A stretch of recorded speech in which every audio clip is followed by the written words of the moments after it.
Les damos la bienvenida de nuevo al ciclo de charlas Área Intermedia o Región Istmo-Colombiana hacia la construcción de una arqueología nacional.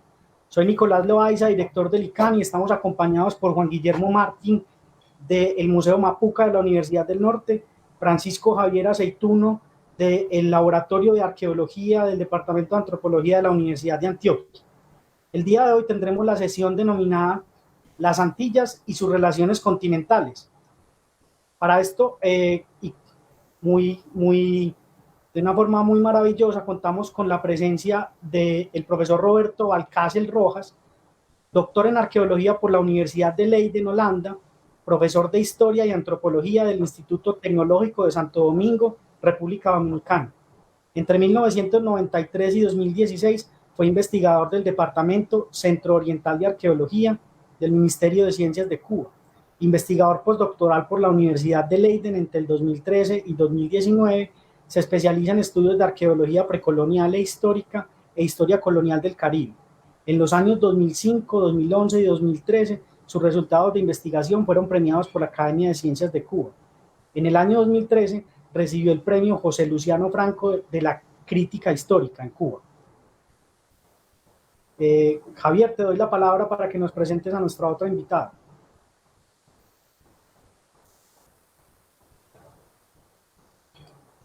Javier. Ya, en eso estaba. Bueno, la segunda invitada en el día de hoy, tenemos el gusto de presentar a Paola Schiapacase, quien se desempeña como catedrática auxiliar en el programa de Antropología de la Universidad de Puerto Rico y ha sido profesora invitada como especialista en arqueología histórica en los programas de posgrado de la Escuela Politécnica del Litoral, Ecuador, la Universidad del Norte en Colombia y el Centro de Estudios Avanzados de Puerto Rico y el Caribe. Obtuvo su bachillerato en el Connecticut State University y cursó estudios de maestría y doctorado en Syracuse University. Ha trabajado en más de un centenar de proyectos de gestión de recursos culturales en Puerto Rico, Panamá, República Dominicana, las Islas Vírgenes estadounidenses y en Estados Unidos continental.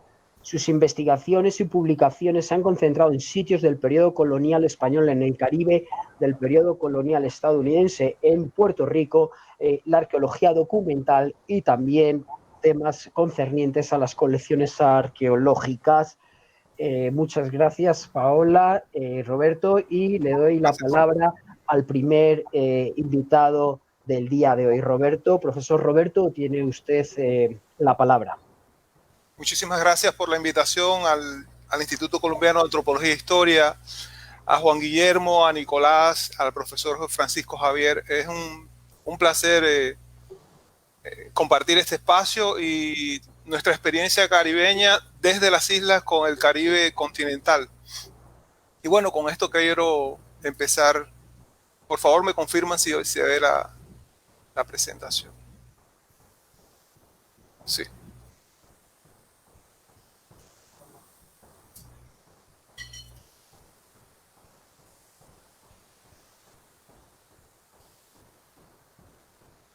¿Se ve bien? Ok. Para los caribeños el Caribe es muy obvio, pero a veces cuando estamos lejos y preguntamos por el Caribe, la gente demora en ubicarse, aunque las referencias básicas cuando lo hacen siempre es pensando en el sol y las playas. Pero el Caribe de sol y playa, que siempre se relaciona con las islas, no es el único Caribe posible.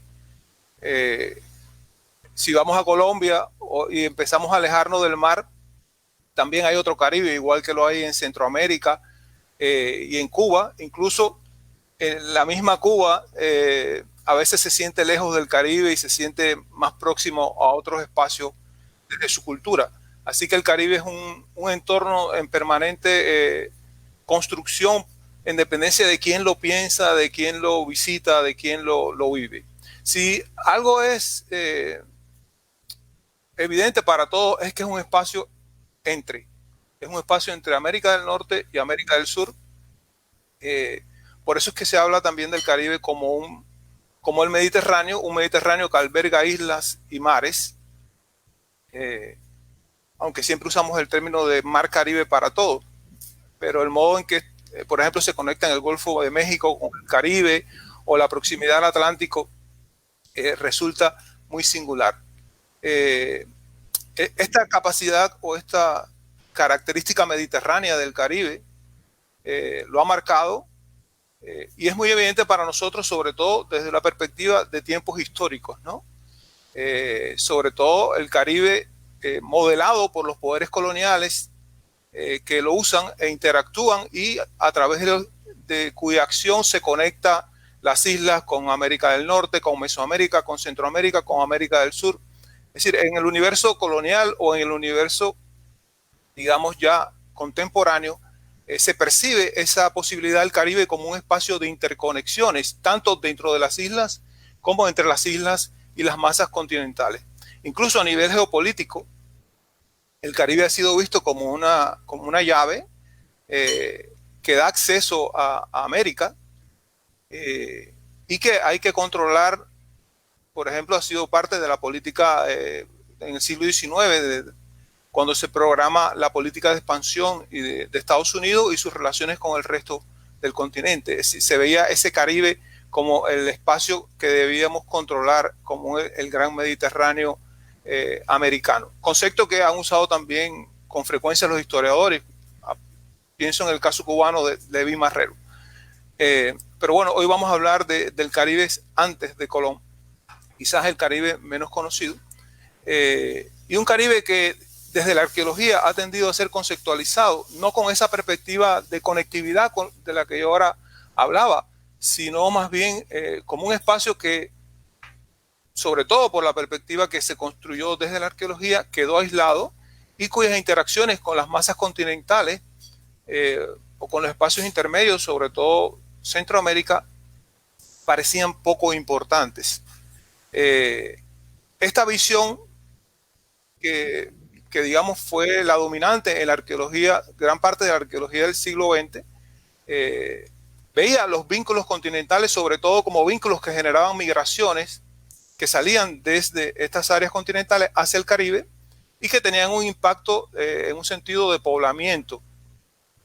Y después las islas quedaban conectadas e interactuaban entre sí a diversos ritmos, formando áreas culturales que tenían características específicas que iban cambiando en el tiempo y que podíamos seguir a partir de los objetos, sobre todo de la cerámica, y que nos daban una visión de esas culturas que antecedieron a la entrada europea por varios miles de años.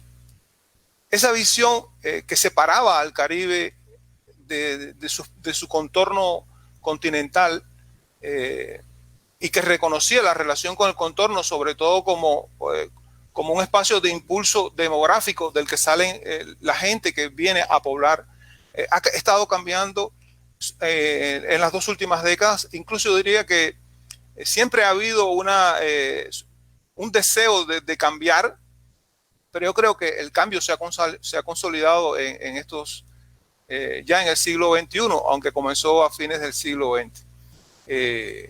Y están haciendo una percepción, o se está imponiendo una percepción paradigmática diferente, que da mucha mayor importancia a las relaciones del Caribe insular con los espacios continentales.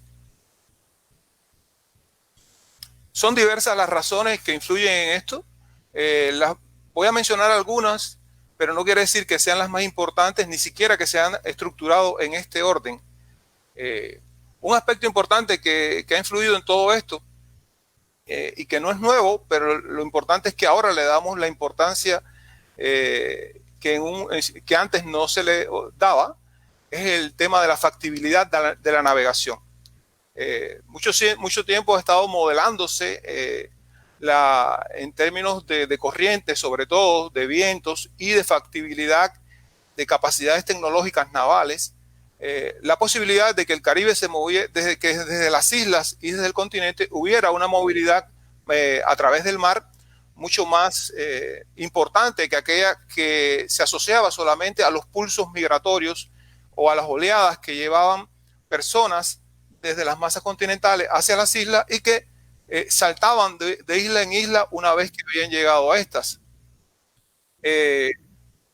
Sobre todo los trabajos de Callahan han estado demostrando a través de estas modelaciones, pero también todo lo que se ha hecho en términos de experimentación de navegación y de reconocimiento de tecnología para navegación en alta mar, porque siempre pensábamos solo en esa navegación que se daba cuando era visible la costa, pero es evidente que había las capacidades para navegar en espacios donde no había contacto visual con las costas, incluso para navegar durante la noche y por tanto tener que orientarse recurriendo a otros recursos.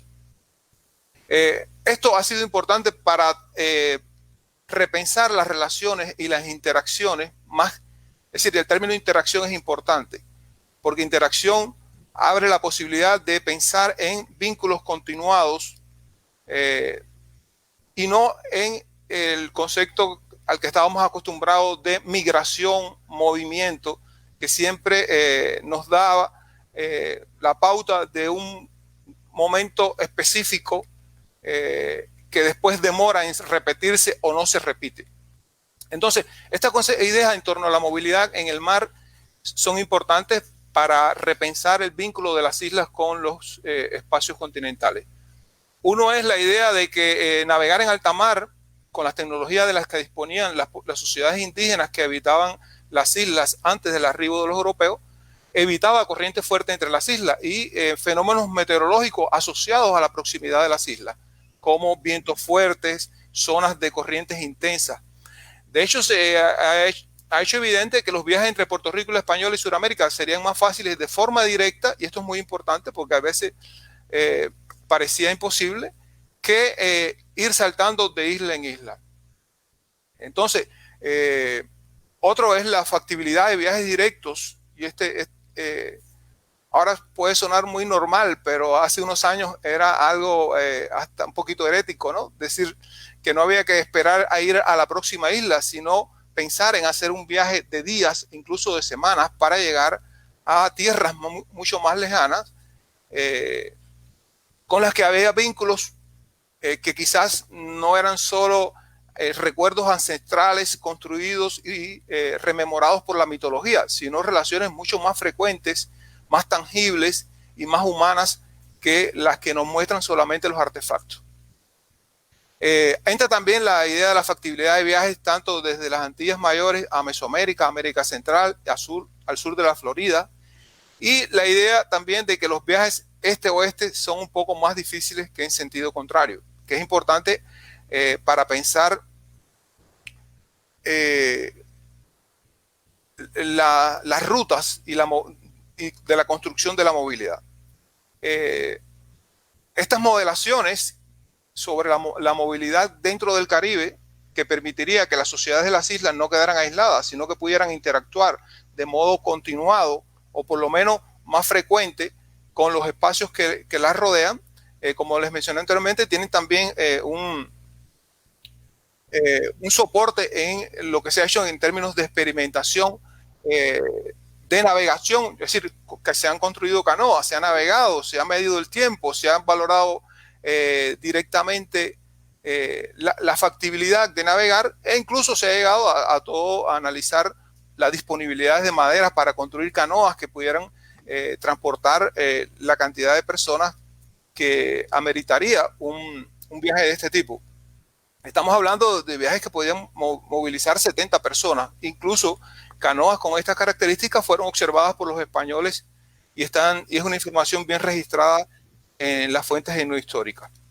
Por tanto, ha quedado claro que no había barreras tecnológicas y ambientales significativas que no pudieran ser vencidas para que las poblaciones de las islas y también para que las poblaciones de los espacios continentales se comunicaran de modo mucho más frecuente e hicieran viajes mucho más largos y también más rápidos entre ambos espacios.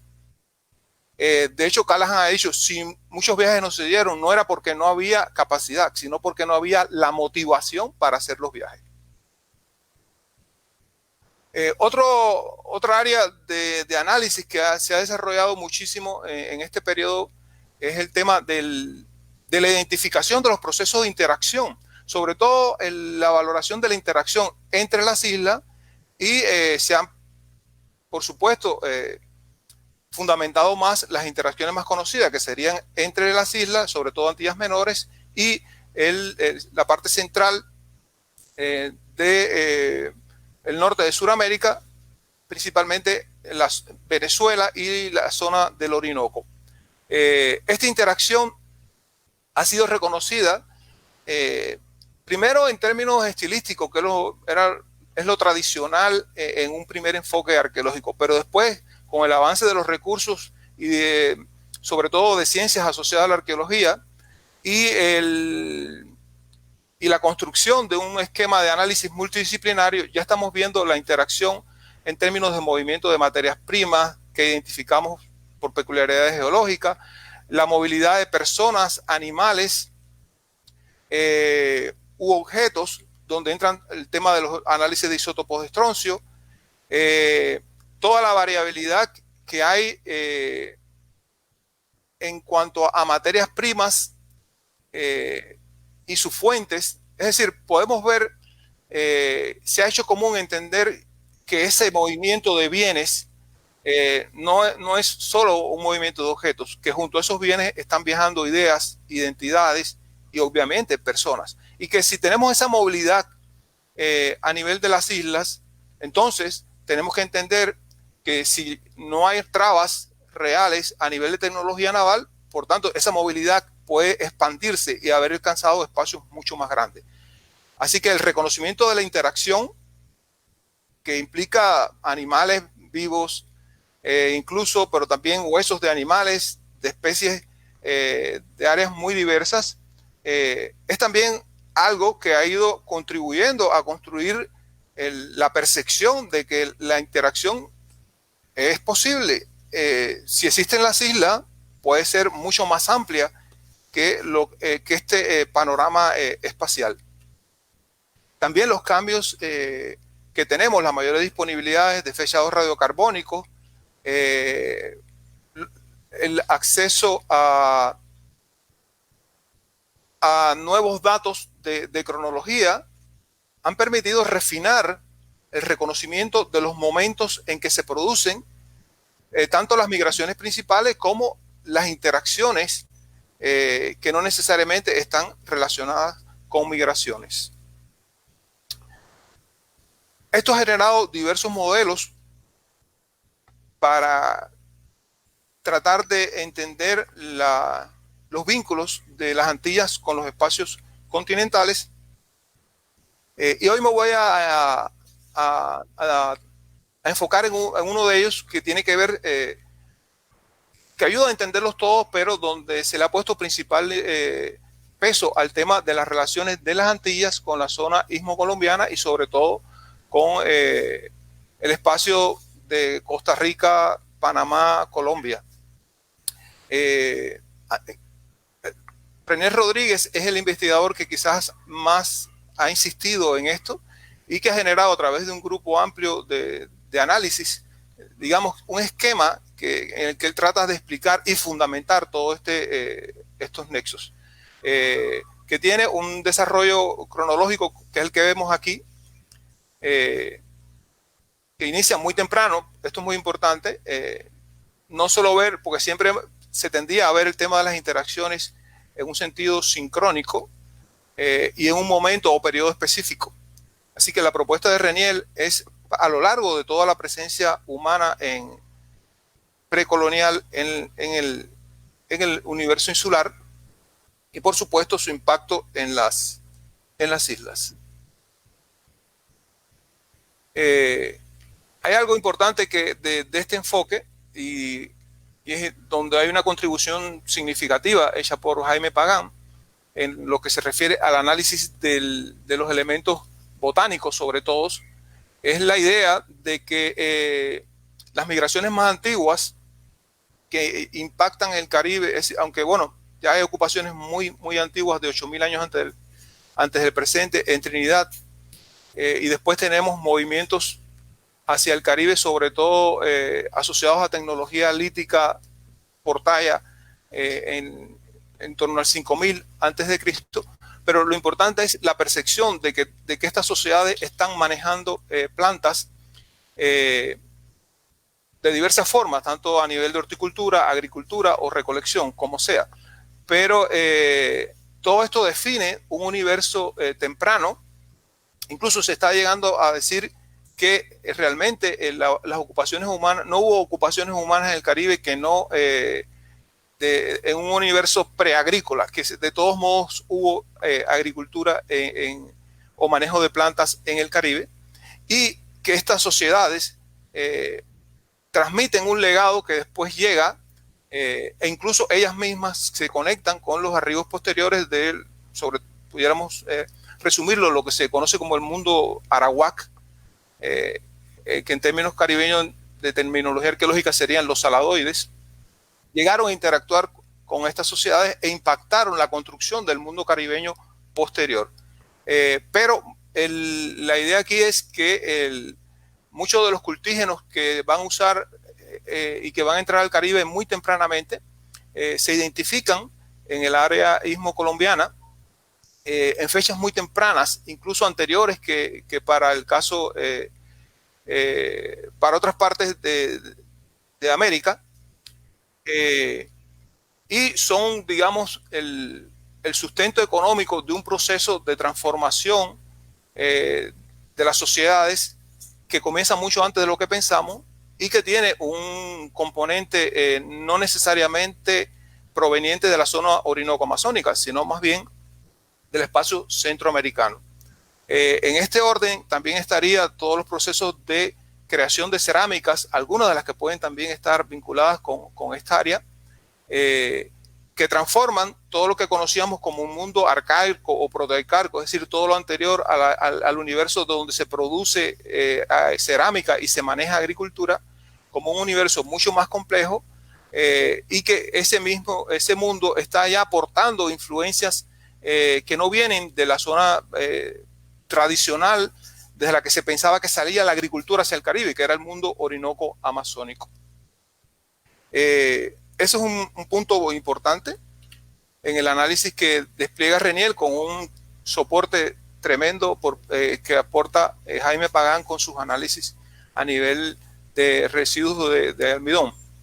En un segundo periodo, Reniel define un vínculo bien claro, sobre todo tomando como centro su análisis de los materiales de un sitio que está en Puerto Rico que se llama La Hueca, que rompe con lo que se conocía y se esperaba ver en los contextos tempranos ya de sociedades con agricultura y cerámica tradicionalmente asociada al mundo orinoco-amazónico, y que portaba componentes inusuales en términos iconográficos. Aquí estamos viendo, por ejemplo, buitres que son muy similares a diseños iconográficos que en ese momento no existían en las Antillas Menores o Venezuela, pero sí en la zona istmo colombiana.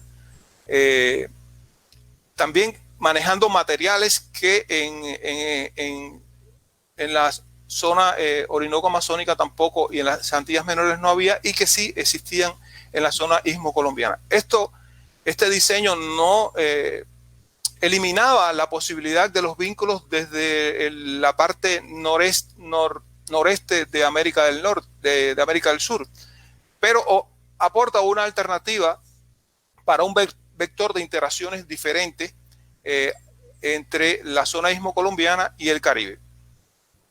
Aquí entrarían también la entrada de materias primas como el jade, dientes de jaguar, pecarí, y diversos artefactos asociados a esta región.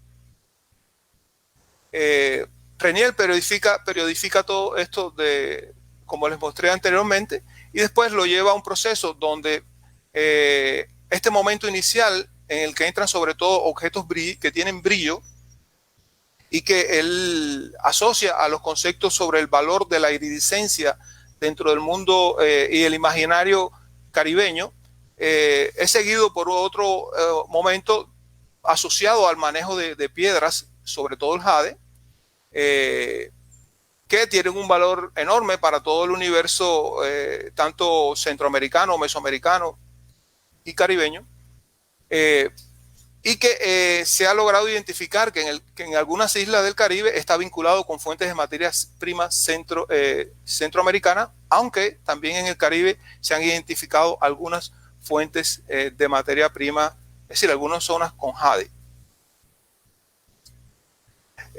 Mi exposición va a centrar rápidamente, y no sé cuánto tiempo me quede, en el tema de los metales, que es uno de los elementos que Reniel usa en su análisis y que yo creo que es una de las evidencias más importantes de vínculos del Caribe con los espacios continentales, aunque tenemos que seguir tratando de definir si es con qué espacio continental exactamente, ¿no? Los metales son muy escasos en el Caribe. Aquí tenemos una tabla de la disponibilidad que hay. En total hay unas 47 o un poquito más piezas. En su mayoría son objetos hechos a partir de martillar oro local obtenidos en ríos, pero han aparecido algunas piezas singulares hechas en aleaciones de oro y cobre que en el Caribe se conocen como guanín y que, por ejemplo, en Colombia se conocen como tumbaga. Ajá. Hay datos interesantísimos sobre, a nivel etnohistórico, que definían el origen de estos materiales en América del Sur, en la parte del Orinoco amazónica. Ese es el patrón tradicional para analizar el origen de estos objetos. El problema es que en esa región nunca se han encontrado a nivel arqueológico objetos de este tipo, excepto la pieza que vemos a mi derecha, que es el llamado pectoral Mazaruni, que se encontró en Guyana, y cuya tipología es muy similar a la de materiales colombianos. Esto se ha tratado de explicar como parte, es decir, de distintos modos. Uno que puede ser una influencia desde Colombia, otro es a partir de información histórica, una producción local en la zona de Guyana, pero no se ha encontrado ninguna evidencia que sostenga esta tesis. Paul Rivet, a partir de los datos históricos, llegó a hablar de un área metalúrgica específica que unía a Guyana con las islas del Caribe. Y se ha considerado que posiblemente se usaran objetos como estos para fundir esas piezas de oro y cobre, pero nunca esto ha podido ser investigado, es decir, y no sabemos si realmente fue así. La idea dominante es que no tenían tecnología para fundir metales. Sin embargo, aparecen objetos muy particulares. Estas son piezas halladas en Cuba que tienen una relación muy clara con materiales cenú y taironas de Colombia. Lamentablemente, o no, algunas de estas piezas han sido halladas en contextos que están bien definidos para el momento del arribo europeo. Pero el panorama es muy peculiar porque la concentración de estos objetos es un área extremadamente pequeña, de apenas unos 10 kilómetros cuadrados, junto a otros objetos interesantísimos como ámbar, coral y piezas cuyo origen aún no sabemos bien, establece dudas sobre la posibilidad de ascribir solamente esto a una importación asociada a los europeos, o también no olvidar la posibilidad de que hubieran entrado antes y hubieran estado allí y transmitido generacionalmente. Algo interesante es también en Cuba se han hallado estas matrices que se usan para preparar las láminas de cera que después van a ser usadas en el proceso de la cera perdida. Esta es una pieza, es una matriz muy similar a las halladas en Colombia, encontrada en Cuba, y esta es otra pieza. Lamentablemente no tenemos una cronología segura o un contexto para estos materiales. En los años 90 en el Caribe se halló por primera vez un guanín. Y la cronología de este objeto coincide con los procesos de expansión de la tumbaga hacia Centroamérica desde Colombia. Hemos estado trabajando los metales que hay y se ha podido aislar diferencias tecnológicas significativas entre el oro, cómo se trabajaba el oro en el Caribe, y la orfebrería que viene asociada al guanín, que es totalmente distinta en todos los órdenes. Se han hallado nuevas piezas que nos permiten, piezas con una cronología precolombina allá adentro en otras islas, que son completamente afines a los objetos hallados en tiempos postcolombino en Cuba, es decir, que tenemos la misma tecnología en distintos momentos en el Caribe, y aunque en este caso no podemos hacer una relación tipológica, sí podemos decir que este objeto a nivel tecnológico es muy similar a otros objetos cuya tipología es totalmente colombiana. Se halla otra pieza muy interesante porque también es una evidencia de técnicas muy propias de Colombia, como es el dorado. Así que solamente no tenemos objetos cuya composición coincide con la de materiales colombianos, sino también cuya tecnología coincide con materiales colombianos. Y otra cosa interesante es la presencia de incrustaciones en algunas piezas colombianas y también su uso en el uso de metales en textiles, que está muy bien identificado arqueológicamente y a nivel de fuentes históricas en el Caribe. Como decía, también hay una situación de persistencia en cuanto a cronología. Tenemos fechas de inicio de la era cristiana, pero también distintos momentos en el siglo XII y XIII que indican que estos vínculos que generan la presencia de estos materiales que no son producidos en las islas continuó y se sostuvo a lo largo de mucho tiempo. Sí, para cerrar, no podemos decir que sea absolutamente colombiano todo esto, porque no tenemos materiales suramericanos de los que la historia nos habla que fueron producidos para hacer una comparación. Es decir, que todavía no podemos desechar la opción de que hubiera una área de producción de metales en Guyana y en la zona del Orinoco, de la cual salieran estos metales. Pero es muy probable que esta área estuviera sobre todo asociada a los metales que entran tardíamente en el siglo XVI y XVII. Esto es una zona, un momento en discusión. Yo creo que lo importante es que podamos ver estos datos y cuánto nos acercan a entender la posibilidad de interacciones con la zona istmo-colombiana. Para cerrar, quería dejar esto, introducir el tema para Paola, de hasta dónde llegaron los indígenas cuando se produce la entrada europea, y esto ya nos abre hacia el mundo colonial.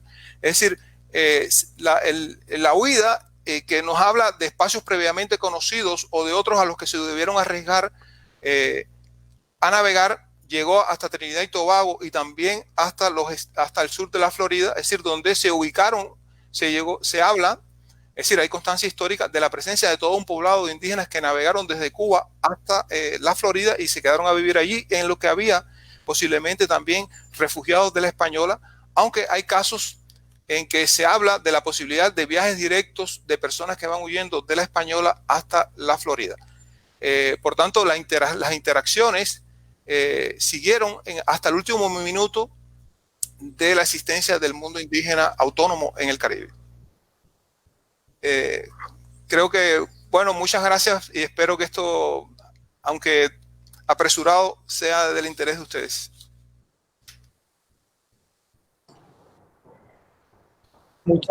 Sí. Muchas gracias, Roberto. Muy interesante en realidad la presentación. Le vamos entonces a dar la palabra a Paola para que nos haga su presentación y ahora vamos a tener un espacio bueno para preguntas. Paola, adelante.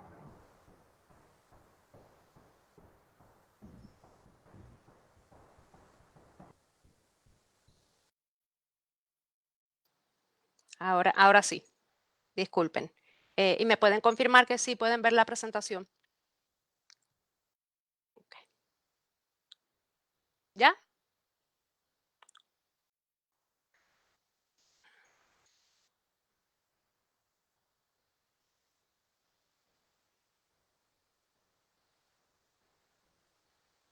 ¿Ahora sí? Ahora, gracias. Al igual que Roberto, me uno en agradecer la iniciativa del ICANN y los demás colegas en extendernos esta invitación. Para mi intervención, quiero resaltar algunos de los estudios arqueológicos que se han realizado en la zona del Caribe y que tienen una conexión directa al área continental. Sin lugar a duda, el comienzo de los estudios de lo que denominamos como arqueología histórica o arqueología del periodo colonial europeo tiene un lazo directo a los asentamientos españoles del siglo XVI. Se han llevado a cabo una gran cantidad de trabajos, como pueden ver en las portadas de estos libros, que han atendido no solamente el comienzo de estos asentamientos y lo que vamos a mirar aquí en la primera línea de libros. También aportaciones como la doctora Lourdes Domínguez en términos de la transculturación y esas dinámicas humanas que se dieron al momento del contacto entre poblaciones locales y los europeos que estaban llegando con la intención de conquistar y colonizar. Trabajos más recientes se han centrado en mirar esos aspectos desde la arqueología del contacto y tenemos unos trabajos recientes como los doctores Eduardo Herrera Malatesta, Joseph Jean y Pauline Kulstad de la Universidad de Leiden, que han mirado estas dinámicas con un crisol muchísimo más amplio a lo antes atendido.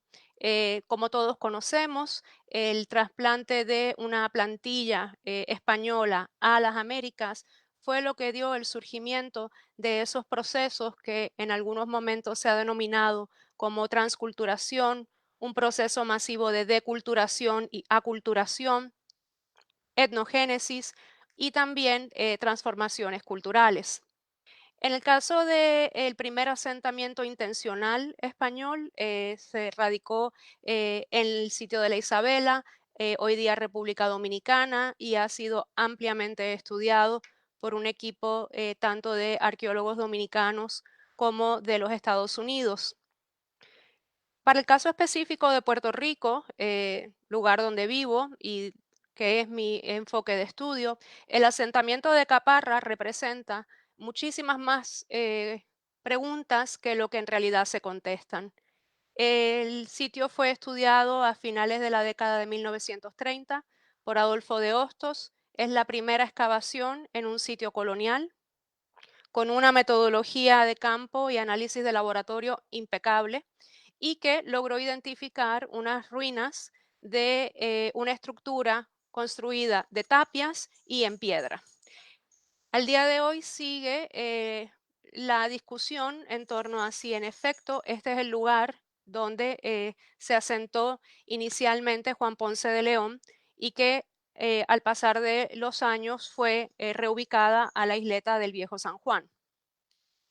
Esto es para mostrar algunos de esos materiales que son netamente, ¿verdad?, característicos de sitios españoles y que pueden ser utilizados como un punto de conexión con otras partes en el continente para comparar y contrastar exactamente cuáles fueron esos primeros artefactos que fueron traídos a las Américas.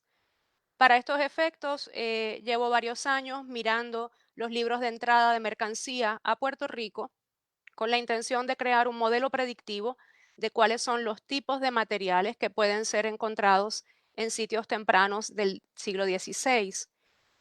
A pesar de que la mayoría de los trabajos se han concentrado en la gesta española, yo creo que es meritorio que empecemos a girar nuestro enfoque y mirar en muchísimo más detalle, sobre todo en el caso de Puerto Rico, cuáles fueron esas dinámicas que se dieron con las poblaciones locales. Es importante resaltar que el éxito del trabajo de conquista y colonización por parte de los españoles fue posible gracias al apoyo de esas poblaciones locales, que no solamente compartieron su espacio, sino que sus alimentos y sus modos de vida. Sin lugar a duda, la Organización Administrativa de América es el punto de conexión que podemos utilizar para la mayoría del Caribe hispano y para áreas continentales. Aún así, no debemos concentrar nuestra atención exclusivamente en estas instituciones coloniales, porque de lo contrario estaríamos haciendo más de lo mismo, sino que deberíamos mirar específicamente las manifestaciones locales y las maneras en las que las dinámicas se fueron desarrollando entre los pobladores locales y las personas que llegaban de Europa. En términos de la arqueología que hemos hecho en Puerto Rico, también es menester resaltar que nosotros tenemos 50 siglos de historia y que el periodo colonial español y estadounidense solo representa los últimos 5 siglos en la historia de Puerto Rico. Aún así, los trabajos que se han llevado a cabo no son numerosos cuando comparamos con otras partes de la región. El sitio de la iglesia San José, una de las primeras construcciones religiosas que se llevaron a cabo en el Caribe, nos permitió hacer un estudio con una arquitecta conservacionista dirigiendo el equipo, la arquitecta Beatriz del Cueto. Se pudo delimitar las distintas fases de construcción del inmueble, como pueden ver aquí, y las distintas fases junto con los años en que se llevaron a cabo. Durante los procesos de conservación y restauración del inmueble, se implantaron técnicas arqueológicas para documentar técnicas tradicionales de construcción. De esta manera, tuvimos la oportunidad de abrir unas calas en el techo del inmueble y documentar la presencia de vasijas de cerámica que, utilizando las nomenclaturas de Gauguin, fueron producidas en los tiempos tempranos de 1490 y 1570. La presencia de estos materiales cerámicos es conocida en muchas partes de Europa y al igual en República Dominicana. La idea principal era que ya había un material que estaba en desuso, había traído mercancía hasta la colonia y era una forma económica de rellenar los espacios entre los muros. También se ha argumentado que tiene las razones detrás del uso de este material tienen que ver con la acústica de los templos. Así que las técnicas tradicionales de construcción son un punto en común que tenemos con el área continental para ver justamente la permanencia y la modificación de estas. Y es por eso que llevamos a cabo estudios de georradar y excavamos en algunas áreas donde se reportaron anomalías geofísicas. Específicamente, concentramos los esfuerzos en esos lugares donde sabíamos que se había añadido a la estructura original. Otro punto en común son los sitios de producción entre los siglos XVI al XIX que han sido extensamente estudiados a través del Caribe, no solamente hispano, también inglés, francés, holandés y danés. Las haciendas cafetaleras han sido estudiadas en Puerto Rico desde la perspectiva de la arqueología industrial y aquí podemos ver ejemplos de la documentación generada por el ingeniero Pumarada O'Neill de una hacienda ubicada en el área montañosa de Puerto Rico. Estos datos han sido sumamente valiosos al momento de realizar trabajos arqueológicos que conllevan excavaciones porque nos han permitido entender mucho mejor esa distribución espacial tanto de los complejos industriales como las áreas residenciales. En términos de haciendas azucareras, ¿verdad? El Caribe se conocía como el rey del azúcar. Fue el Caribe explotado intensamente a través de sus cañaverales y también una explotación masiva de la mano de obra esclavizada traída desde África. Quedan muy buenos ejemplos de haciendas azucareras que al día de hoy todavía producen no solamente azúcar, sino también ron con las técnicas tradicionales. Así que estos ejemplos, estos remanentes estructurales en algunos casos, como los molinos de viento, al igual que complejos mucho más amplios de almacenes, han sido documentados arquitectónicamente y pueden ser, como mencioné, comparados con ejemplos en el área continental. Quiero traer la atención a un tema que todavía necesita ser trabajado con mucha más intensidad y son los espacios domésticos de las poblaciones esclavizadas. Como podemos ver en estas imágenes, la diferencia que existe entre las islas al momento de preparar estos espacios habitacionales, los materiales utilizados representan un grave problema al momento de identificarlos, pero no es imposible. El uso de materiales perecederos es problemático, pero también tenemos muy buenos ejemplos de materiales que han permitido que estas estructuras se hayan preservado hasta el momento. Junto con esa mano de obra esclavizada que sabemos que fue dispersada por todas las Américas, necesitamos también mover nuestros enfoques hacia los aspectos laborales y que podemos utilizar un conjunto de evidencia documental como los padrones de esclavos, como los inventarios, como los testamentos. Podemos utilizar la evidencia de los restos óseos para identificar patologías asociadas a las distintas labores llevadas a cabo y, sin lugar a duda, la cultura material, tanto en los sitios, ¿verdad?, domésticos como en los espacios de entierros humanos. Eso me lleva a la importancia de también ampliar estudios que incluyan estos aspectos bioarqueológicos y, como hemos visto en los últimos años, aspectos relacionados a la genética que ha permitido identificar en algunos casos de dónde procedieron esas personas esclavizadas. En términos de sitios militares, tenemos una gran, ¿verdad?, conexión y similitud con el área continental, sobre todo sitios militares que protegían las costas. En el caso de Puerto Rico, el Morro es una estructura imponente a la entrada de la bahía de San Juan. Aquí se realizó la segunda excavación de arqueología colonial en Puerto Rico en la década de 1960.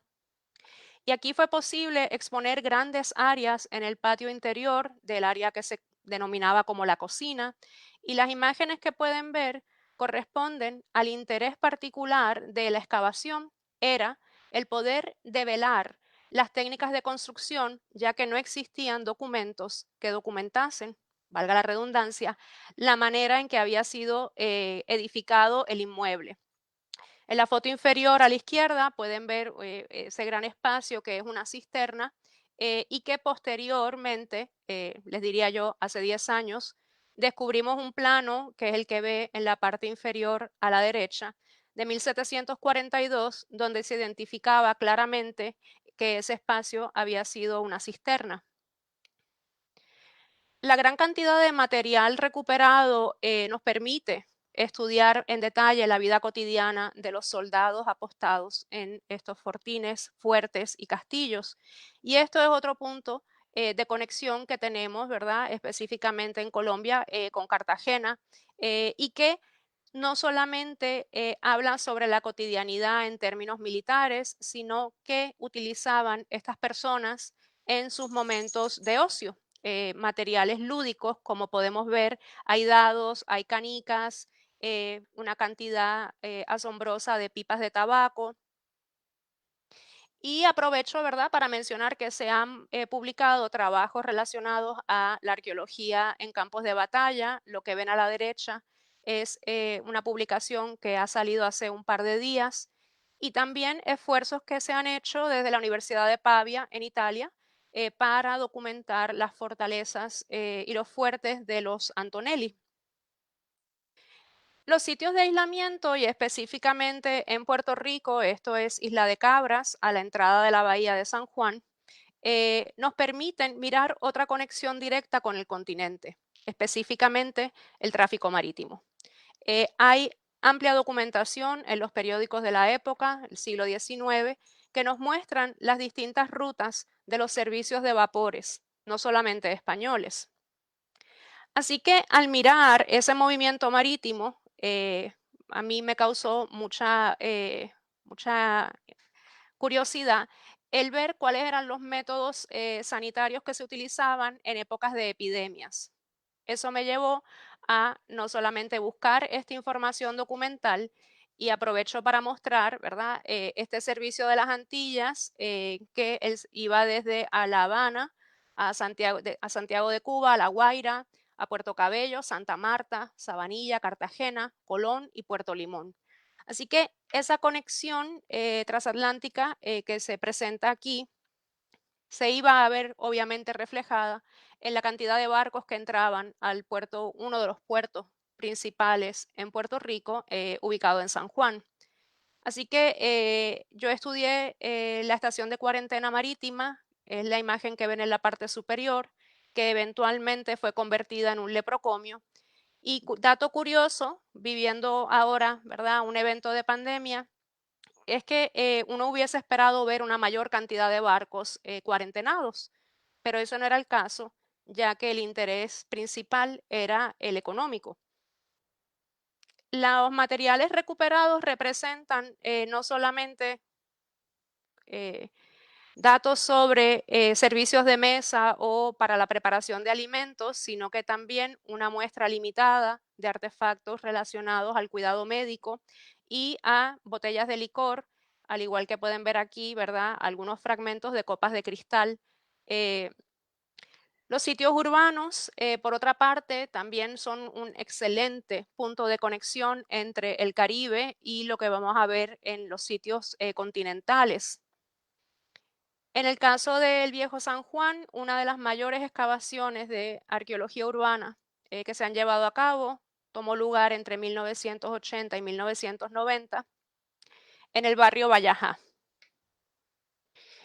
Hemos retomado la información recopilada por los investigadores originales del sitio para empezar a hacer un acercamiento relacionado a la composición de los vecindarios y las estructuras, en los que queremos, ¿verdad?, mirar aspectos de etnicidad y nacionalidad, sobre todo entendiendo esa migración que hubo desde Suramérica y Centroamérica hacia el Caribe en distintos periodos del siglo XIX.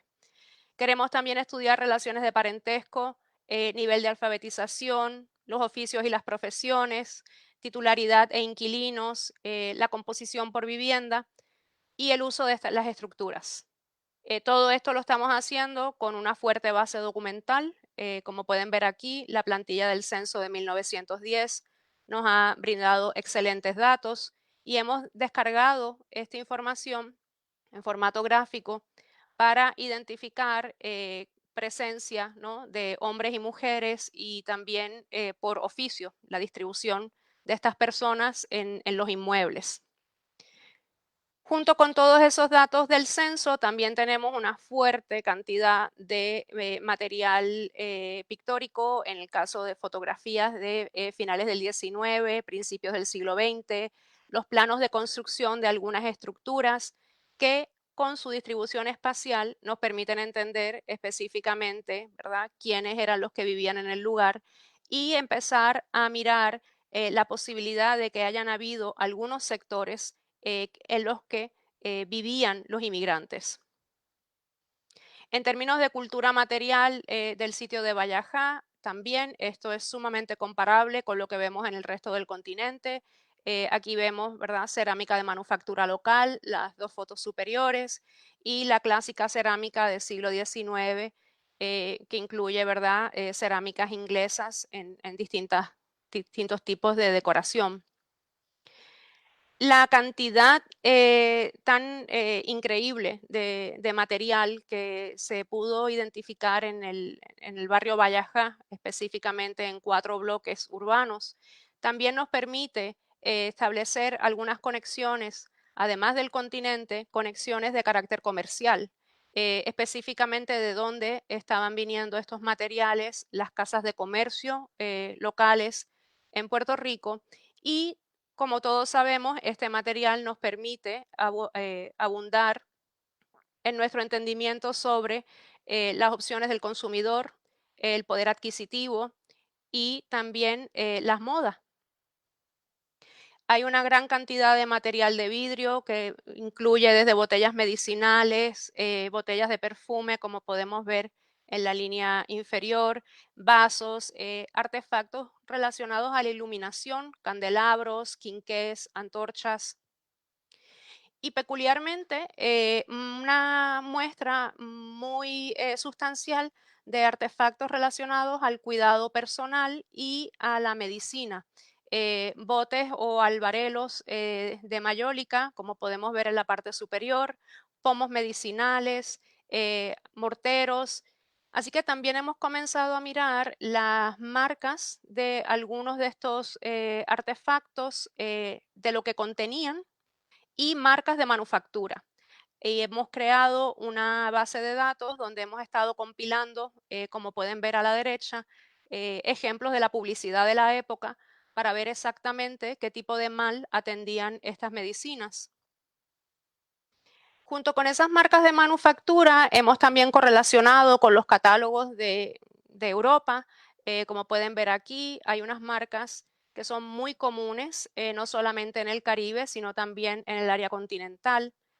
Y en la extrema derecha pueden ver el ejemplo de un bacín que está estampado, y ese ejemplo me gusta siempre utilizarlo porque pudimos identificar con la compañía que lo manufacturó el decal o la etiqueta que se utilizaba para decorarlo.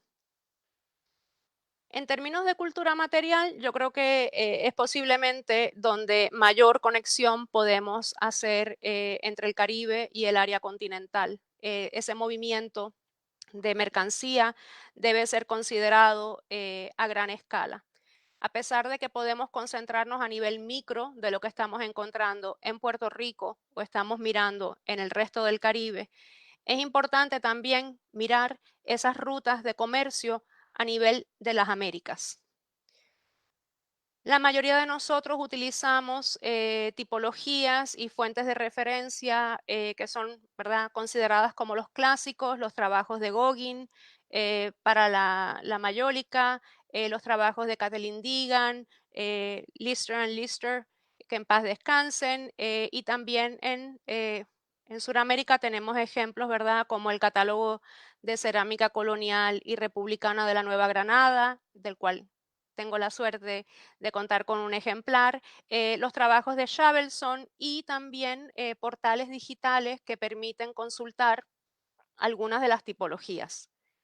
Lo que tenemos que preguntarnos ahora es exactamente cómo fue ese flujo de mercancía, cuáles fueron las preferencias locales que hubo y si en realidad es posible hacer conexiones entre los productores en Europa, casas comerciales en el Caribe y casas comerciales en el continente. Una de las intenciones sería mirar específicamente cuál es el valor, ¿verdad?, que se le daba a estos materiales al ser importados. Quiero utilizar como ejemplo la cerámica, la Puebla policromada, que además de ser hermosísima, es bastante común encontrarla a través del Caribe hispano. Así que tal vez es momento de que revisemos algunas de las tipologías, de que revisemos nuevamente colecciones arqueológicas que fueron catalogadas durante la década del 60, 70 y 80 y mirar si es posible identificar otros tipos que anteriormente no se habían reportado. Ejemplo de esto es mirar la movilidad de la mayólica panameña. Esta figura está tomada de un artículo de Beatriz Rovira y hay otros ejemplos de cerámica que sabemos que se movían, ¿verdad?, bastante a través de estas rutas comerciales. Ejemplo de esto es el Morroware, que se identificó por primera vez en el sitio del Morro, que ya mencioné, y que ha sido bastante enigmático. No sabemos si su producción es en Iberia o si por el contrario es una producción caribeña. Lo que sí llama la atención es que está reportada su presencia hasta en lugares excavados en Buenos Aires, Argentina. Por lo tanto, la movilidad es bastante impresionante si en efecto se pudiese demostrar que su manufactura es en el área del Caribe. Quiero también traer su atención a la información que nos provee la prensa de la época, y en este caso estoy usando como ejemplo barcos que venían de Liverpool y que mencionan específicamente la mercancía que traían, ¿no? Y que nuevamente menciono, es importante al momento de pensar en esta zona caribeña, el poder relacionar ese movimiento de mercancías, qué estaba disponible, cuándo estuvo disponible, y preguntarnos quiénes eran las personas que en realidad tenían acceso a estos materiales. Gracias. Me gustaría recapitular y en realidad terminar haciendo una exhortación a que al momento de diseñar proyectos que puedan ser colaborativos, debemos tal vez considerar el empezar a alejarnos de lo que tradicionalmente se ha investigado en la arqueología histórica. Por muchísimo tiempo, los temas principales rondaban en relación a las relaciones coloniales y las instituciones de gobierno. Y yo creo que ya hemos, ¿verdad?, logrado acumular una gran cantidad de información sobre este tipo de sitio, pero debemos empezar a movernos a entender específicamente qué fue lo que sucedió con las poblaciones locales desde el siglo XVI, la manera en que fue transformándose su realidad, incorporando todo tipo de población, no solamente los que estaban llegando a colonizar, no seguir romantizando ese proceso de conquista y colonización, sino que mirar específicamente cuáles fueron las consecuencias de todas esas dinámicas. eh, Mirar nuestros países hoy día, en el 2020, en realidad es mirar a un reflejo del esfuerzo que llevaron a cabo miles y miles de personas para levantar nuestros países. No podemos continuar enfocándonos exclusivamente en los conquistadores y en las personas de renombre. De eso se ha escrito mucho.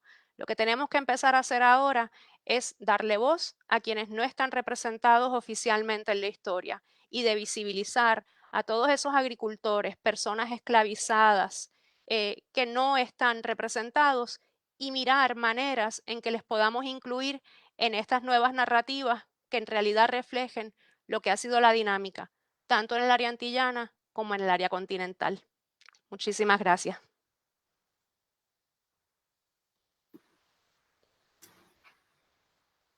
Sí. Ay.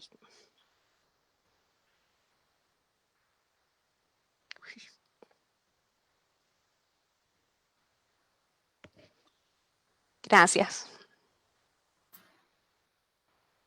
Paula, muchísimas gracias. No sé, ¿puedo hablar? No, todavía no. Muchísimas gracias, Paola, de verdad, por tu presentación. A Roberto también agradecerle la presentación. Hicimos en una hora, trataron de resumir 8.500 años de historia y de relaciones, obviamente, de las Antillas con el continente. No era un trabajo nada fácil. Conocemos de alguna manera pues los trabajos que se han planteado con básicamente de Reniel Rodríguez, de Jaime Pagán, y por supuesto lo que has venido haciendo, Roberto, en relación con la circulación de objetos de oro en el Caribe, y que todo parecería indicar con evidencias ya concretas de que vienen de aquí del continente, probablemente de acá incluso del actual territorio colombiano. ¿Cómo piensas tú, porque pues lo dijiste tú, que es un asunto de interacción, o sea, no solamente es un intercambio, un traslado de bienes, sino que hay interacción? ¿Cómo piensas que pudo haberse dado?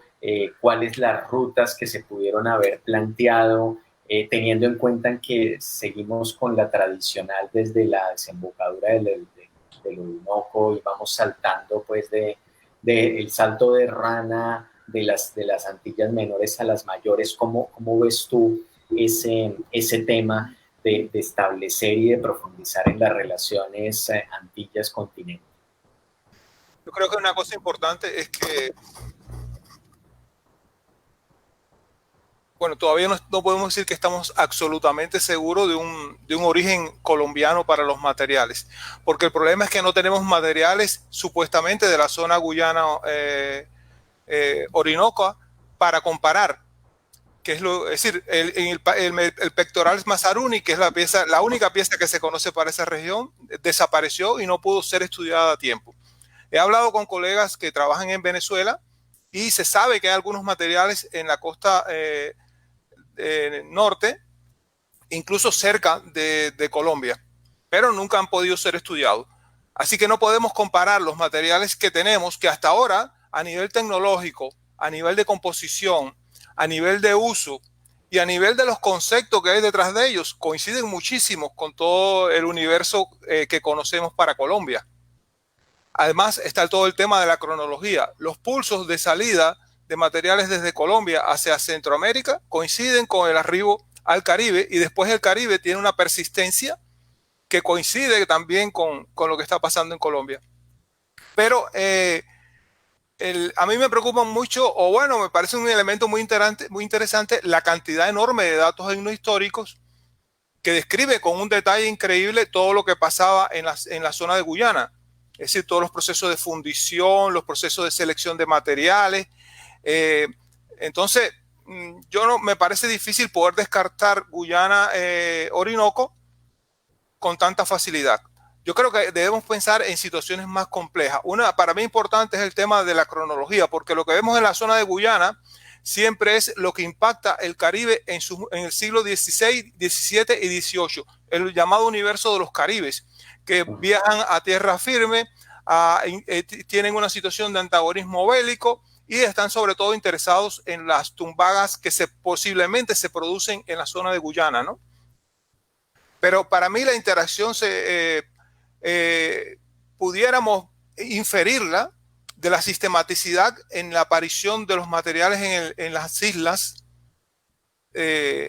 y también la correspondencia tecnológica que hasta ahora estamos observando, que es muy, muy importante es decir, se parece muchísimo a todos, y no solo a los objetos, por ejemplo, el uso de incrustaciones. Hay todo yo creo que debemos comenzar a hablar de orfebrería de las islas. Igual que tenemos áreas de orfebrería en Colombia, yo creo que el Caribe está generando un modo específico de trabajar el oro y está incorporando conceptos que vienen ya de la orfebrería posiblemente colombiana. Habría que trabajar más sobre eso, asociados, por ejemplo, al empleo que se le da ya por los caciques, la conexión que hay con el universo suntuario, la formación del poder, la construcción de alianzas. Es muy interesante, por ejemplo, los caciques no siempre andan con sus símbolos de poder. Hay un caso de un cacique que ve a Colón y estaba muy normal, sin nada. Y él pauta una cita con Colón donde sale con entonces todos sus ornamentos y trae un pectoral cuya descripción es muy similar a los materiales colombianos. Y cuando vemos las descripciones etnohistóricas se parecen mucho, pero no sabemos bien cuál es el camino. Es decir, todo lo que nos dice la navegación es que es posible una navegación directa, pero también es muy probable un movimiento a través por todo el norte o también por todo el Orinoco, que son también rutas viables. Yo creo que quizás tenemos de todo. Tenemos viajes directos y tenemos flujos por la ruta de las islas. Pero el problema es que hay muy pocos materiales. Pero bueno, los pocos materiales hasta ahora nos hablan sobre todo de rasgos que son muy evidentes en Colombia. Claro.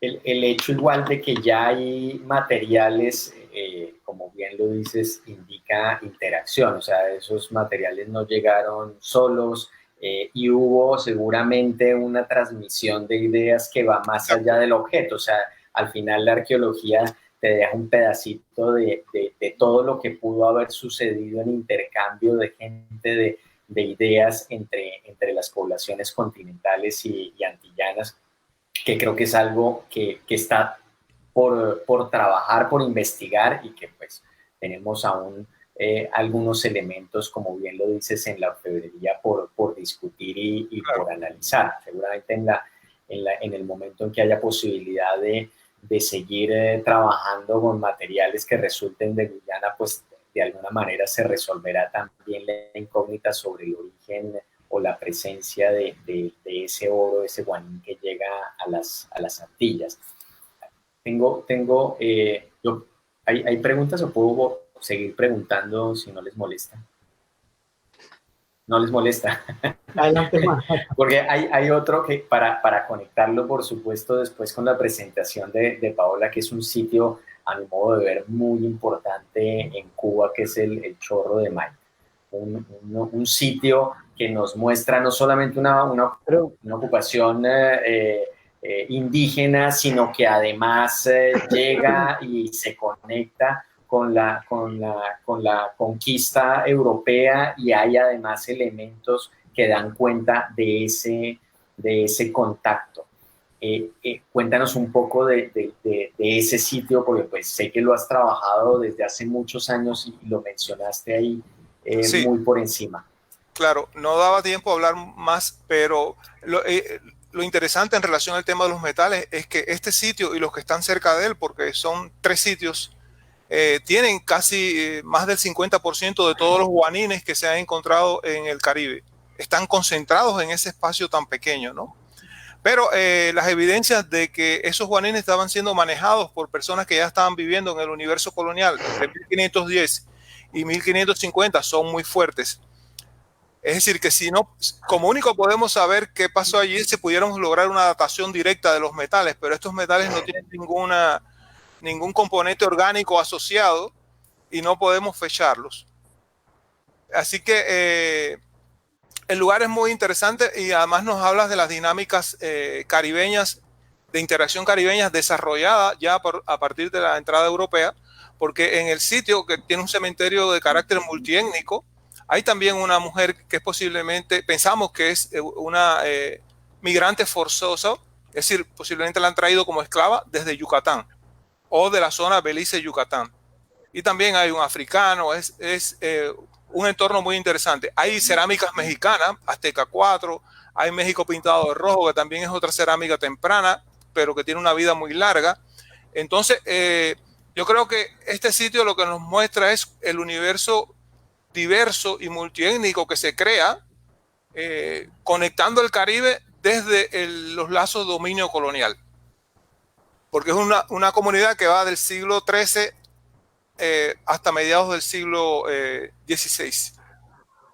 Totalmente modificada, pero donde tú ves que los indígenas continúan con su existencia y van cambiando sobre la marcha, ¿no? En términos de identidad, de patrones funerarios, de cultura material y prácticas económicas. Bien. Vale. Perdón. Yo tengo. Javier, ¿tienes una pregunta mientras yo reviso acá las preguntas? Sí, yo tenía como una pregunta. Profesor Roberto, pues, se ha comentado la posibilidad, dijéramos, de interacciones o de contactos o viajes desde momentos muy tempranos vinculados a todo el tema de las plantas, ¿no? Pues siempre cuesta como imaginar cómo sería toda esa navegación, pero sabemos que esas evidencias son directas, son muy difíciles. Por ejemplo, en temas de la isotopía, ¿qué nos puede decir? Porque si desde momentos tan tempranos hay, vamos a decir, viajes, ¿se ha encontrado algún resto? Sé que es difícil, algún resto o evidencia en entierros que a través de la isotopía del estroncio, incluso del oxígeno que mide o que se puede valorar el tipo de aguas que pudieran haber entre unos lugares y otros para demostrar, dijéramos, como esa migración por ejemplo, desde la isotopía. Bueno, la presencia de maíz identificada a partir de gránulos de almidón en el sitio, en Trinidad, en un contexto que tiene 8.000 años antes del presente. Es decir, lo han identificado a partir del trabajo con los gránulos de almidón. Pero es quizás es la evidencia más importante que hay. Bueno, también hay otras plantas, no solamente esa. Sí. Sobre una movilidad que precede la expansión de esta planta es decir, no existe nada en América del Norte, en el norte de América del Sur, entre Centroamérica y este punto, con esas características. Por tanto, esto es un indicio de una movilidad directa de plantas. Sí hay mucha evidencia a nivel isotópico para, por ejemplo, animales, huesos de animales. Sí, se ha identificado perro, jaguar, pecarín. Ahora se han identificado movimientos de perros vivos y también de huesos de perros, de colmillos. Y a nivel de movilidad de personas sí hay muchas evidencias. Sobre todo, pero de movilidad entre islas en el periodo precolombino, porque tenemos evidencias del periodo ya del momento colonial temprano, de movilidad de personas de Mesoamérica a Cuba y por supuesto todo el tráfico africano. Pero la movilidad de personas a nivel precolombino es casi todo interinsular, la que se ha identificado. Pero islas, continentes sí se ha identificado en animales. Muy bien. Gracias, profesor. Tengo una pregunta para Paola, no te vas a escapar. Esta es de Javier Rivera Sandoval. Él te pregunta que cuáles serían los retos de investigación para la arqueología en los centros históricos del Caribe. ¿Hay un compromiso de las autoridades y la academia? Supongo que lo pregunta porque aquí en Colombia, me adelanto, en los centros históricos no se hace arqueología porque, lo digo aquí sin problema, el ICANN no considera los centros históricos como sitios arqueológicos. Entonces, ¿qué pasa en el resto del Caribe, específicamente en Puerto Rico del Viejo San Juan? Yo creo que es una pregunta un poco complicada, ¿no? De contestar. Yo lo que veo es que sí hay unos esfuerzos locales por mantener una cierta línea de investigación, pero yo creo que lo que la mayoría de los que trabajamos en arqueología de sitios coloniales y sobre todo arqueología urbana, lo que más criticamos es el hecho de que seguimos compilando información, seguimos excavando en respuesta directa a las leyes patrimoniales, ¿no? O sea, tenemos que cumplir con la ley, pero no hay un esfuerzo integrado para poder entonces interpretar esa información, que por eso es que presenté ese ejemplo. Lo que queremos hacer con el caso de Bayajá, que como mencioné, la excavación la hicieron unos colegas hace unos 30 años, tenemos la suerte de contar con 800 cajas de artefactos en el Museo de la Universidad, y es lo que estoy utilizando con los estudiantes un poco para que hagan práctica, ¿no? Y que vean lo complicado que es, no solamente en términos de la logística, sino porque es que la realidad es que no estamos contemplando si estamos haciendo arqueología de ciudades o arqueología en ciudades. Y ahí es donde está para mí el gran disloque, ¿no? Mientras continúen estos esfuerzos aislados de voy a excavar en esta casa y voy a documentar todo, y hay otro trabajo que no está por esa misma línea, digamos, de arqueología de la arquitectura, o no estamos logrando en realidad reconstruir la historia del inmueble a través de la evidencia arqueológica. Ahí es donde yo creo que estamos pecando todos, ¿verdad? Y yo me incluyo, porque a mí me llama mucho la atención, y yo siempre le digo a mis estudiantes, y este semestre estoy enseñando arqueología urbana, es que nosotros caminamos por el Viejo San Juan, pensamos que lo que estamos viendo es lo que ha habido siempre, no entendemos la relación, no sabemos ni distinguir visualmente que dentro de la zona amurallada hay 6 barrios, ¿no? Entonces, yo creo que el mayor obstáculo que tenemos somos nosotros mismos, que no nos ponemos claros, que no estamos mirando otros aspectos más allá de mostrar lo bonito de la cerámica, sino atender aspectos otra vez. Nosotros estamos reconstruyendo el pasado a través de restos materiales, no estamos simplemente mostrando restos materiales. Entonces, ¿de qué manera empezamos nuevamente a tejer estas narrativas donde en realidad podamos hablar de toda la gente que vivió en un edificio o en un sector del área urbana? Gracias Paola. Mira, tengo otra pregunta. Clemencia Plazas nos pregunta hace un comentario, una pregunta a Roberto, que le sorprendió el hallazgo de la matriz de piedra Muisca. Es una pieza de excavación, una pieza de tecnología metalúrgica sin la tecnología, es lo que comenta ella. No sé qué puedes decir. Claro. Sí, como todo, hay cosas que a veces no podemos explicar, porque está en un sitio arqueológico que tiene fechas bastante tempranas, pero el hallazgo aparentemente fue en superficie, no hay un contexto viable, así que no hay modo de saber qué pasó.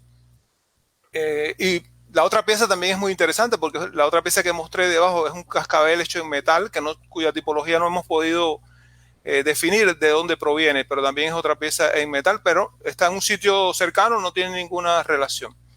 En Cuba aparecen así objetos, obsidiana en el occidente, algunos fragmentos, pero el gran tema es que Cuba recibió esclavos y tuvo interacción en momentos coloniales con Colombia, con Florida, con todos los lugares en los que también estamos investigando una interacción precolombina, ¿no? Así que si no tenemos buenas excavaciones, es muy difícil estar seguro de que estamos hablando de procesos precolombinos de entrada y de interacción. Pero sin duda es una pieza colombiana. Aunque no se ha investigado todavía en cuanto a en qué materia prima está elaborada, nos faltarían esos detalles, pero tipológicamente es una matriz común en Colombia. Realmente colombiana. Creo que nos queda un espacio para una pregunta más, o el tiempo da. Hay una pregunta de Carlos Fitzgerald de Panamá, que dice que el Caribe Occidental mantuvo un esquema de interacción norte-sur en tiempos coloniales entre San Andrés y Providencia con el sector de Bocas del Toro, eso al oeste del actual territorio panameño, y la costa caribeña de Costa Rica. Sin embargo, la arqueología precolombina nunca ha visto o ha comenzado a explorar esto. ¿Qué opinión te merece, Robert?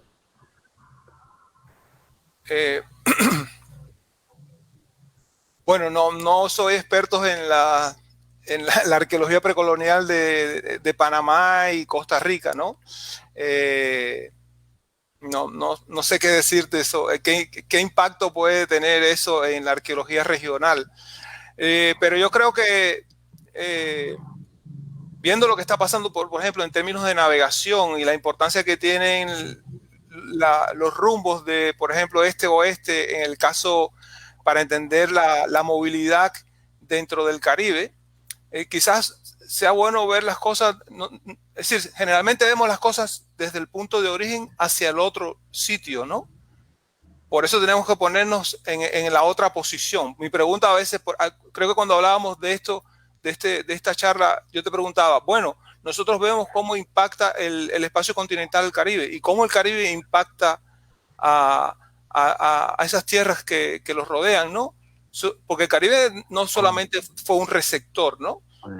Lo que estamos viendo en el siglo XVII son enfrentamientos bélicos, comercios y una acción muy activa desde las Antillas Menores hacia la zona Orinoco-Amazónica, desde el Caribe hacia el continente. Entonces yo creo que siempre las cosas hay que verlas en ambas direcciones. Todo. Bueno, me dicen que hay espacio para una pregunta más. Jorge Ulloa dice, hace unos años Betty Meggers y Julian Stewart planteaban la posibilidad de vínculos con el entorno andino y cuestionaban los vínculos antillanos solamente con las zonas del Orinoco. ¿En qué medida estos datos refrendan o enriquecen estas posibilidades? Claro, si a nivel, es decir, si vemos cómo se construye todo el tema de la metalurgia en Colombia, por ejemplo, el impacto que tiene el área andina sobre la zona colombiana, pero también el impacto que tiene pues, probablemente Ecuador en la metalurgia de la zona mesoamericana y las comunicaciones que hay desde la zona andina hacia la zona de Guyana. Es una hipótesis que siempre se ha barajado, que a través del Orinoco y no sé, puede haber un movimiento desde la zona andina a Colombia y de Colombia a la zona de Guyana a Venezuela o incluso desde un poco más profundo, ¿no? Es muy probable. Yo creo que no podemos desechar ninguna posibilidad porque lo que estamos viendo constantemente es que cuando aparece un nuevo dato, algo que nos parecía extremadamente sólido se desvanece. Así que todo queda abierto a análisis futuros en dependencia de cómo de la disponibilidad de información arqueológica. Es decir, de lo que conocíamos de metales, por ejemplo, en los años 70 en el Caribe, a lo que conocemos hoy hay una diferencia gigantesca y lo mismo puede pasar dentro de 5 años. Así que hay que estar abierto a esa posibilidad también. Muchas gracias, Roberto. Pues me dicen que ya estamos sobre el tiempo para cerrar. Muy interesantes ambas participaciones. Creo que con la presentación de Paola además se abre una línea, un puente de comunicación y de trabajo con aquellos que de alguna manera nos dedicamos a contextos históricos y tenemos por supuesto además una cantidad de cosas en común, además de la cultura material, y sobre todo eso, reescribir esa historia oficial que deja por fuera una cantidad de gente que finalmente es la que permite o genera estas sociedades que tenemos, esta diversidad cultural que tenemos en la actualidad en América Latina, en esta región y por supuesto en el Caribe. No sé, Javier, si tú tienes algo que agregar. No, realmente, pues agradecidos. Hemos empezado con este ciclo dando una buena panorámica, ¿no? Con las presentaciones del día de hoy, creo que complementando muy bien a la que hizo el profesor Francisco Corrales, y yo creo, ¿no?, que estamos aprendiendo mucho, ¿no? Porque es verdad que a lo mejor Colombia, la arqueología colombiana, o es mi parecer, ha mirado más hacia adentro y no tanto hacia el Caribe. Creo que se viene abriendo, ¿no? Desde hace más de 10 años esto se viene abriendo, y yo creo que estos espacios de reflexión son muy importantes, sobre todo pues para poner la arqueología colombiana también en un contexto caribeño y del propio istmo.